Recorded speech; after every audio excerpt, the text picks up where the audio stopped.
Ready? All right, my man, state your name and let them know you on Real Talk with Nick. Yo, what's up, guys? This is Juice Son Fun on Real Talk with Nick. That's what's up, man. Are you a Nick fan, bro? Yes, sir. Born and raised in the city. Always been a lifelong Nick fan. Okay, and who's your favorite player when we speak of the Knicks of today? Oh, on today's roster? Yeah. I think I gotta go with RJ Barrett. Yeah? RJ Barrett, he's a lefty guard out of Duke. I like his game. He got the good mid-range, and they just give him a boatload of money, so I expected big things from him. Okay, now, speaking of that money my man just received, man. Number one, do you think he's worthy of that? Given in today's market, I know they were trying to go for Donovan Mitchell, and they kind of fell in that pursuit. So I think we'll see. We'll see. Hopefully, I have high hopes for him. I believe that he will play, commensurate with his contract and play above his worth. Okay. Now, if you ask Nick personally, I feel he is worthy of it. Okay, awesome. I feel like, yeah. Okay, that's what I wanted to know, brother, because he never fret. He always came to play. Yes, sir. Play through the criticism, whatever the man had to go through. I feel that he did it in great stride. Yeah, absolutely. Yeah. Absolutely. If you had to critique RJ's game, what would it be? What would you like to see more of when we speak of his game? I see that he's developing his three-point capabilities. I'd like to see more of that. He reminds me of like a slasher type player. So I guess I would like to see him like handle more of the ball. Not necessarily be the primary ball handler, but be comfortable running the set. Getting other players involved, and just being able to run the offense like a point forward, kind of like Scottie Pippen or like Tony Kukoc or somebody like that. Okay. And was you upset when he didn't get the Rookie of the Year, man? Or do you think that went to the right person when we speak of that, or Ja Morant? They were in the same class? Yeah, I forgot. They were in the same class as Zion. I know they had big hopes for him, for Zion. I can't go wrong with Ja Morant. When he played for Memphis, he made a great impact on the team, had a lot of highlights, and that gets shared. But I think, I would love to see RJ get it, but I think Ja, was deserving of that Rookie of the Year honors. Do you think RJ Barrett should have at least gotten Rookie First Team? Oh, I wasn't aware that he didn't get Rookie First Team. If you put I think that like RJ, it gives him room to improve. If he didn't get it, for the first team, then that'll give him room to improve, throughout his career. And I think, like I said, they gave him a boatload of money. I think that's commensurate with a guy who should have been on the first team. Right. And like I said, I think that he's going to play over his value, and he's going to bring great value to the Knicks. Now, when you got a point guard like Jalen Brunson, right? It's a big signing. Are you high on him? I love what he did for the Mavericks. My concern, when you asked me about RJ Barrett, my concern is that they might have overpaid for him.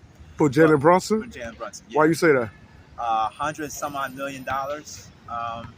I'm not sure, if he's worth it. But like I said, there's room for improvement, and I think that he will play to like a max. If it's a max level contract, I'm not sure. But he got a boatload of money, so we'll see, man. We'll see. Hopefully, he'll be able to bring the Knicks back to the glory years when we had, John Starks, Doc Rivers, Derek Harper, and Pat Ewing. So I think this would be a good building block to bring it back to the Knicks of the 90s. Okay, now when you speak of the Knicks of the 90s, man, we had some phenomenal coaches, man. Yeah. So Tom Thibodeau fits that category when we speak of coaching, man. I think he won Rookie of the Year. Not Rookie of the Year, Coach of the Year when he's with the Bulls. I know he was a defensive assistant coach with the Celtics. Tom has a long record. He's a worthy coach. He's been coaching for a long time. I would like to see him adjust his rotations because he has a reputation of going with his starters and his rotation really heavy.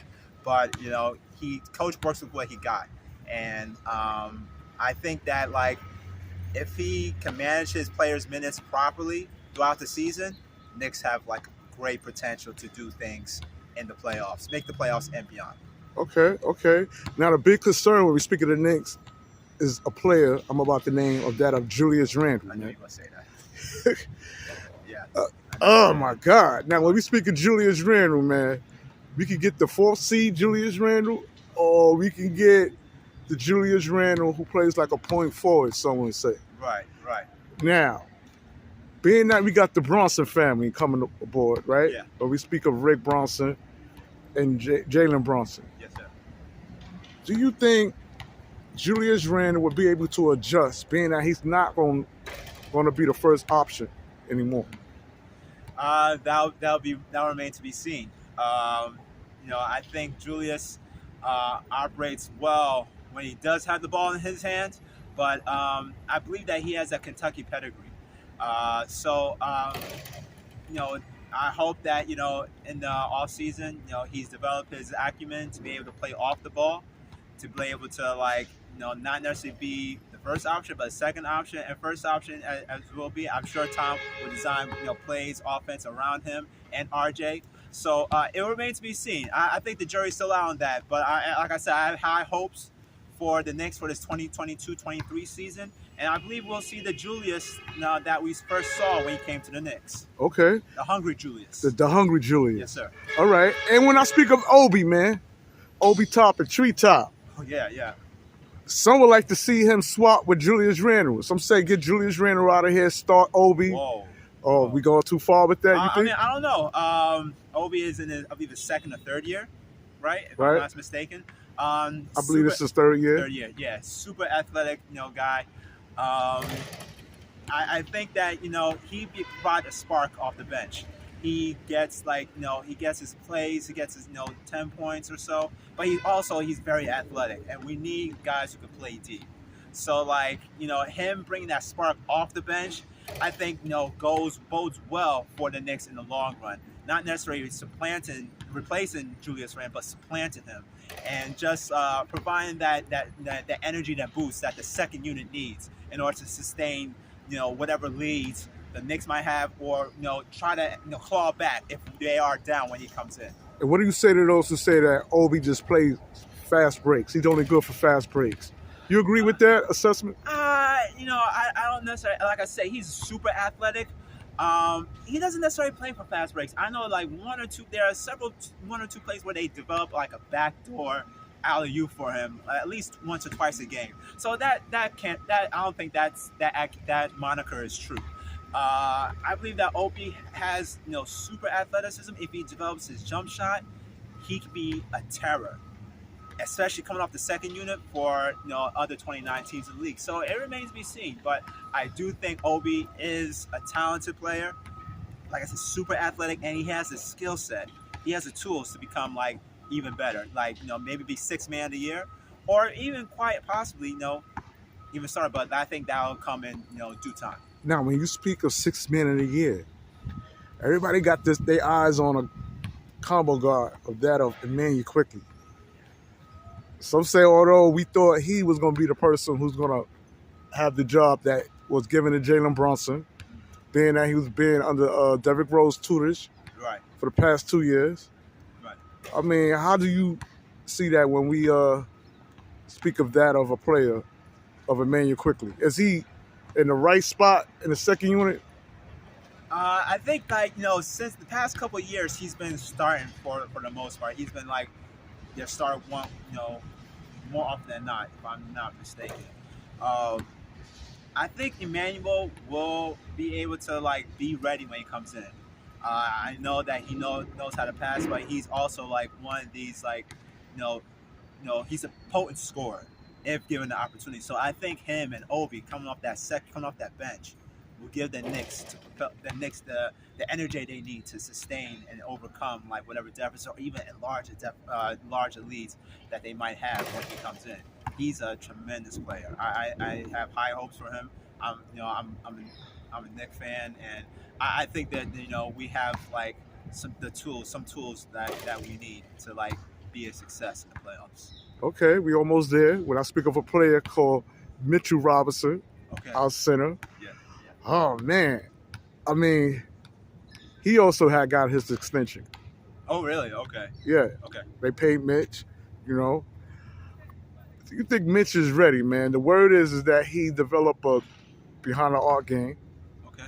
They said he's been practicing it for the past 2 years, Yes, sir. but hasn't been displaying it on the court. Okay. So now, hopefully, this season, It's about time.